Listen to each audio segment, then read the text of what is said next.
The Live 5 6 Skyview Network, sponsored by Terry Lambert Hyundai. Now, on News Channel 6 at 6, good news and bad news when it comes to the Augusta Canal. We'll tell you both as your news at 6 starts now.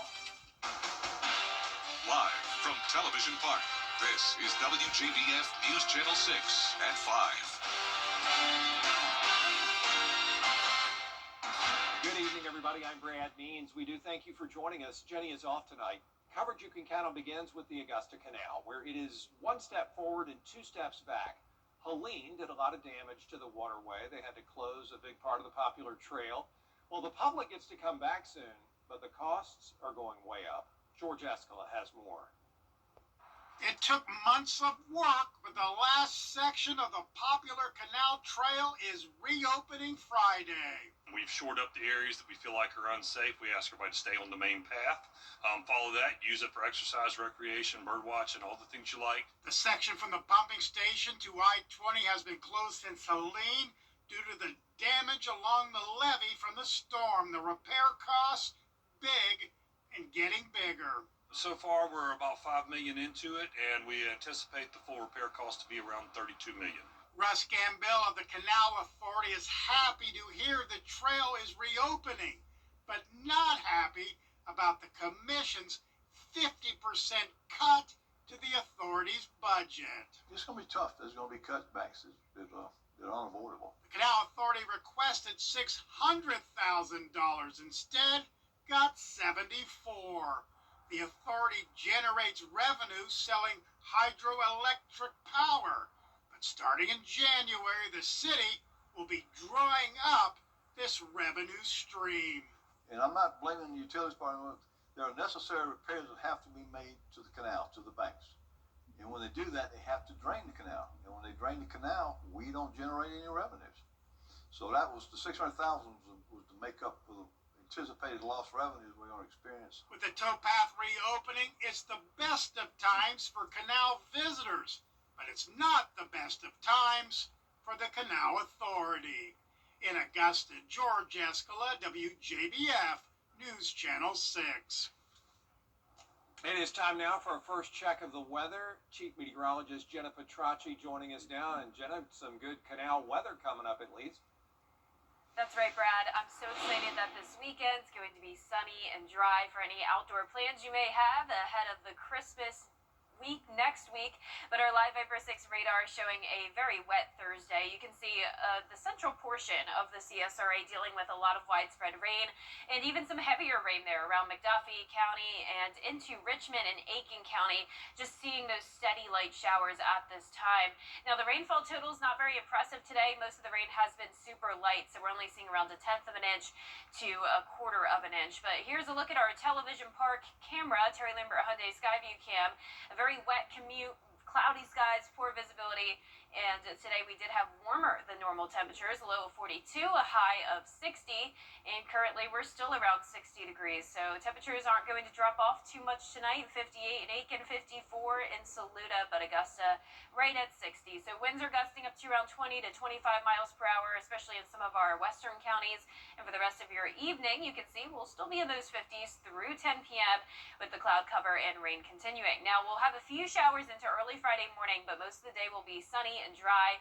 Breezy, though, and then the wind settled down this weekend, and conditions look great. I'll have more details on your forecast coming up, but back to you, Brad.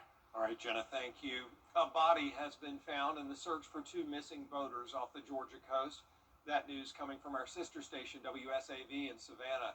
The U.S. Coast Guard reported today that two men had gone missing off the coast of Sapelo Island on Wednesday. They're identified as John Strickland and Roman Waldera. Waldera is a real estate agent in Augusta. Now, crews have not identified the body. We will keep you updated on this developing story as more information comes in. A bill at the State House is reigniting a debate in South Carolina schools. Lawmakers filed a measure that would decide who can use certain restrooms and locker rooms. Caroline Yaffa has the details. You may remember a controversial case involving a transgender student who went to court over the right to use the restroom that matched their gender identity. Well, that case helped fuel an effort by lawmakers to turn a one-year budget proviso into permanent law. In the end, the court ruled in the students' favor, allowing that one student to use the restroom consistent with their gender identity. But lawmakers say they have filed this bill repeatedly to tighten the language and essentially make sure this doesn't happen again. The bill would require students to use restrooms and locker rooms based on their biological sex, not their gender identity. We just want to apply some common sense. As I look around, you see, men's bathrooms, women's bathrooms, and gender neutral or whatever you want to call them, in restaurants and everything. It's not that complicated. I think it's a bill that's proposes a problem that does not exist in South Carolina. Transgender folks are less than 1% of the population, and so you're essentially attacking an already marginalized, very small community. The bill, if passed, would only impact South Carolina K-12 public schools and public institutions of higher learning. In Columbia, I'm Caroline Yalfa. Your chance to learn about a proposed roundabout in Augusta. The Historic Preservation Committee is meeting. The roundabout would be at the intersection of McDowell Street and Montesano Avenue. That meeting happening right now at the Municipal Building. We are there, and we will cover it for you on News Channel 6 at 11.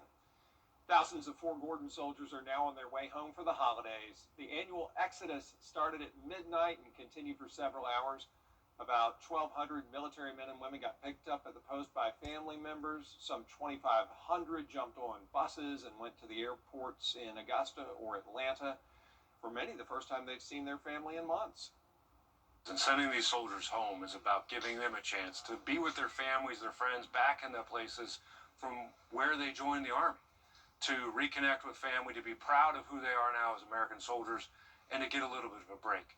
But it's also important because the men and women who train them all year long, other classes, not just these here now going home, they need a break too. Their leave starts today and runs through January 2nd. And for everybody here at News Channel 6, hope you all have a Merry Christmas and a Happy New Year. Our servicemen and women, we really are so grateful for all they do. Local cotton farmers making a big donation to help this community. The Georgia Cotton Commission has been donating socks all over the state this holiday season. Today they focused on groups that help the homeless, and they gave away about 1,500 pairs of socks. When you talk to organizations like the CSRA, EOA, one of the most requested items that they have is socks. So in a way, this is our farmers giving a portion of their harvest back. It reminds all of us how linked together we are. Times are hard. Money's tight. And so donations for certain things have gone down. And this is actually one of those things that has started to cease to exist. Farmers say this is just a way to give back part of their harvest to support their communities.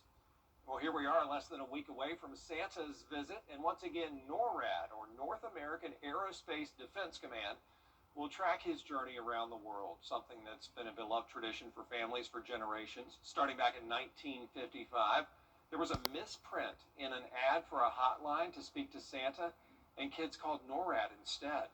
Well, the team there quickly realized what happened, and they pulled together to keep the magic going. And from there, NORAD Tracks Santa was born. People look forward to it every year. Sure, there's a lot of people that come and support this great effort that we do, and it is a little bit of a food fight for who gets to take those phone calls. But there's a system to it, and it's really a lot of fun. Yeah, a lot of fun and really amazing technology that keeps track of Santa Claus.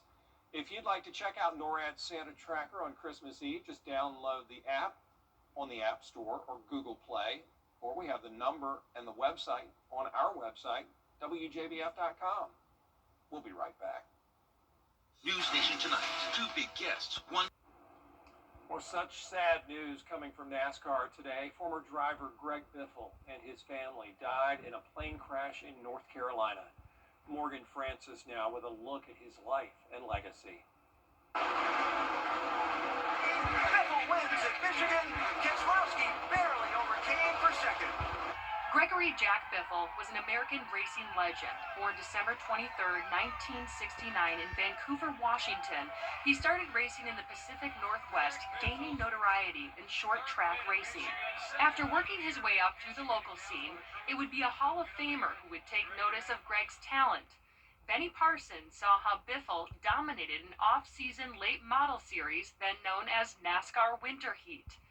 The man known as the Biff would win its inaugural championship, which had Parson talking to the legendary Jack Roush. Roush hired Biffle, and the two instantly made history, a champion in both the truck and what is now known as the O'Reilly Auto Parts series. Biffle also found victory lane twice in one of NASCAR's Crown Jewel Cup Series races, the Southern 500 at Darlington. Overall, Biffle would earn 19 Cup wins in 515 starts across 14 full-time seasons. Biffle couldn't stay away from the garages. He's kept busy driving one-off races in the ARCA series and even driving for Kyle Busch's truck team back in 2020. All this while making appearances on tracks across the country, meeting with fans. Off the track, Biffle was involved in several philanthropic endeavors. More recently, he participated in relief efforts when Hurricane Helene devastated western North Carolina, offering his private helicopter to help deliver supplies to residents who were stranded from flooding in the region. Greg was recently named to NASCAR's 75 Greatest Drivers in 2023. He was 55 years old. As the weather turns to fall, turn to Riverside Heating and Air Conditioning to be sure your unit is as ready as you are. We service all brands of equipment and are proud to be an elite 10-star dealer. At Riverside Heating and Air Conditioning, we offer free estimates and we have 60 months no-interest financing until November 29th. We even have second-look credit options for those with challenged credit. And just like Chili Willy, we have a license to chill. Stay comfortable inside with Riverside. What's one word to describe life after a car accident? Chaotic. It's a never-ending list of to-dos unless you call the right lawyer, and then poof. It only takes one call to take away the stress and chaos. Call me, Chris Hudson, from here for you. At Family Pharmacy in Aiken, we're more than just a pharmacy. We're locally owned and here to be part of your wellness team and your family. From everyday prescriptions to compounded medications made just for you, offering the highest quality supplements to expanded wellness services, we're here for you. Convenient, compassionate, connected. We'll even come to your home or work with our trusted delivery service. Come experience a pharmacy that cares and wants to know you. Family Pharmacy in Aiken for your wellness. Transform your space with concrete coatings of the South. Experience the pinnacle of durability and style with our high-quality concrete coatings designed for commercial, industrial, and residential spaces. Our expert installation team ensures a flawless finish every time. Join the ranks of satisfied customers enjoying competitive pricing and a lifetime limited warranty. Call to schedule your free estimate today and step into the future of Florida. Concrete Coatings of the South, where quality meets excellence. It's Merry Truckmas! Ho, ho, ho! At Stokes Hodges Ford, and you get 0% financing, 0 down, and 0 payments for 90 days. Deck the halls with savings up to $10,000 on new F-150s while they last. Drive with 0 down and only $399 a month on your choice. Bronco, Escape, Mustang, and Explorer. Only during the Ford year-end sales event. Current ride on the naughty list? Get something nice during Merry Truckmas at Stokes Hodges Ford. The CSRA's favorite news app is now even better with easier access to local news, weather, and live streaming video. Download the News Channel 6 mobile app. Now, your most accurate forecast with WJBF Live Viper 6. Welcome back. It's a very wet Thursday as we start out with a look at Live Viper 6. Luckily, no thunderstorms and most of this rain is very light in nature. We do have some moderate to steady downpours there around I-20 and McDuffie County, but most of this rain very light. So our Terry Lambert Hyundai Skyview cam in Thompson showing some very wet roadways out there. Be careful with the sun now down. It is a little bit wet outside, so no flooding, but just be careful on the roads as there will be a little bit of ponding. We're sitting at 60 degrees, southeast wind of 7 miles per hour. Visibility poor as well from this dense cloud covered rain. So upper 50s for the most part, some of us still in the lower 60s as well. So Saluda, you're cooler at 54. And we have more rain to come. So we have the southwest flow coming in, bringing in a lot of moisture, but we still have the main cold front that hasn't quite made its way through yet. So by late tonight into early Friday morning, we're going to have that cold front come through, and that'll bring some gusty winds, maybe some heavier rain at times.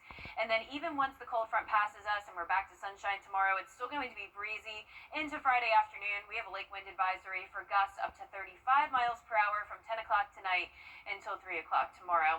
So here's our futurecast. You can see we're actually going to have some periods tonight where it's dry. It will seem like we're done with the rain, but then once again, we're still watching for that cold front to make its way into the CSRA overnight into early Friday morning. So it's going to be a very thin band here of mostly light rain, but some heavier downpours possible.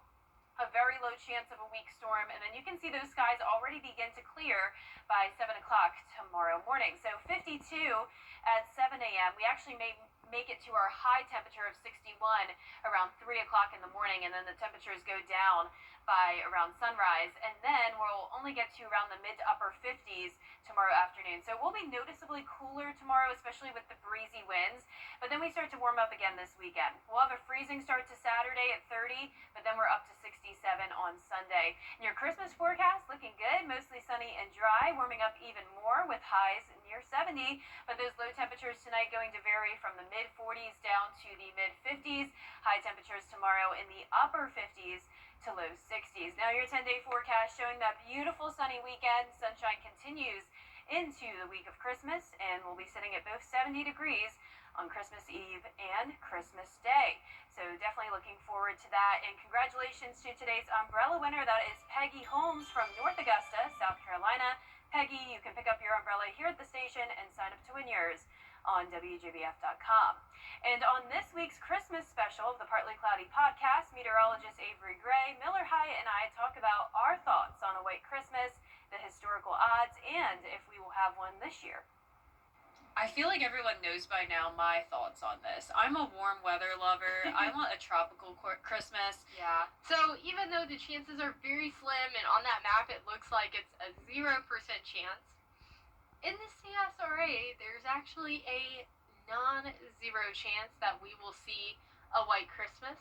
So you're telling me there's a chance? There is a chance. There's 0.4% of a chance. Will we see a white Christmas this year? Well, no. To see many more laughs and Christmas-themed conversations, tune into the Partly Cloudy podcast on WJBF 6 Plus, starting at 8 a.m. tomorrow. Yeah, when I saw those 60s and 70s on the 10-day, I knew that the hope of snow was gone. Yep, unfortunately, we'll hope again next year. I guess so. Kind of thing. Still ahead, the AU men's basketball team playing in front of more than 2,000 fifth graders at their Columbia County Education Day. How noisy must it have been in there? Stay tuned to hear from the team in sports. Now is the time to call the big Hillary and Sarah Lambert Hyundai. It's the year-end clearance sale at Weinberger's Furniture. We're offering huge savings on every in-stock item, up to 70% off at all locations. That's right, up to 70% off. Come into Weinberger's Furniture today for great bargains and immediate delivery. Want to win free airfare this holiday season? Augusta Regional Airport is giving one lucky winner 2 round-trip tickets to Washington, D.C. on American Airlines. To enter, visit flyags.com. Use the airfare to fly direct from Augusta to visit our nation's capital, or use D.C. to connect to hundreds of other destinations. Augusta Regional Airport offers daily service to Ronald Reagan Washington National Airport. 'Tis the season to travel directly to Washington, D.C. from Augusta Regional Airport. Fly there, fly home. The all-new advanced Buick lineup, exclusively at Master Buick GMC, serving the community since 1937. It's time to experience affordable luxury, where redefined design meets modern innovation, and every ride feels first class. Right now, get 0.9% financing on select new models. Enjoy features like a panoramic sunroof, wireless smartphone integration, and Buick's signature quiet tuning technology, all at a value that stands apart from the rest. Buick, exceptional by design. In a world of talk, headlines on News Channel 6, brought to you by Southpaw Roofing. The live 5 for 6 mobile app. Download it today. Now, WJBF sports coverage you can count on. The Augusta men's basketball team hosted their first ever Columbia County Education Day game, hosting the Reinhardt Eagles. It was a home court advantage, that's for sure, unlike any other, with over 2,000 fifth graders from Columbia County schools filling up Chris and Berry Fieldhouse Thursday with lots of energy and noise. It was Augusta University's annual Columbia County game, which gave young students a chance to see college basketball, complete with autographs with players and socializing with Santa and one of his elves. AU ran away with the result, though, on the scoreboard, routing Reinhardt 97-62. But for Coach Dmitris and his players, this one was just bigger than the final score. Definitely the loudest. I think the kids were excited not to be in school and had a little extra caffeine in them. But it's great. Appreciate Columbia County doing this. They enjoy it. They're signing autographs. They're feeling like rock stars. I mean, it's everything. I mean, they could be doing anything today, but they're obviously here watching us play, and it's good to be here, showcase them a good event, you know, show them a college basketball game, and, you know, we came out, we gave them a show, so. Now, it was the second Education Day game this month. AU hosted students from Richmond County a couple weeks ago. Jags now 7-7 on the season after this feel-good win. Well, Grovetown High School also celebrating 3 student athletes who will play in their respective college sports. Their athletic signing day featured 3 young ladies, Emma Broderick, Shania McDaniel, and Ella Etienne, and each of their coaches also had the opportunity to speak on their accomplishments at Grovetown High School. McDaniel, named most outstanding female wrestler, will be competing at Cumberland's University next year. Etienne, who was a part of the Haiti national team, will be playing Division I soccer at the University of Memphis. And Broderick, she is staying in state to play golf at Brunel University. All 3 are eager to start their next challenge at the college level. Winning, I mean, I want to be the best I can at anything, and I kind of want to do worlds, stuff like that, do more national tournaments and U.S. Opens. Really, really excited. You know, I've been playing for 13 years, so it's really a big achievement to really go play at a high level. To have a great time, you know, if you don't have fun with what you're doing, there's no point in doing it. To have fun, to maximize the opportunity I have, being, you know, in the mix to play lots of good golf week in, week out. So I'm definitely excited to be getting better, to be more consistent, and just playing with some girls and playing with them, be on the team. Well, congrats again to all 3 of them on playing at the next level. Always very exciting to play sports in college. That really is. Congrats to everybody. Thanks, Gianna. Well, we will be right back. A serious crash. Well, in case you haven't heard, nobody matched all the numbers in last night's Powerball drawing. That means the jackpot soars to $1.5 billion. They'll pick the numbers Saturday night and watch it right before News Channel 6 at 11. $1.5 billion. Could be good. Yeah, I mean, that's funny. Yeah, wow. It is. So if you're so inclined, you have a couple more days to buy your tickets. That is it for us. We do appreciate you watching. We are back for News Channel 6 at 7, and then again at 11 o'clock. Have a great night. Yeah, that would be.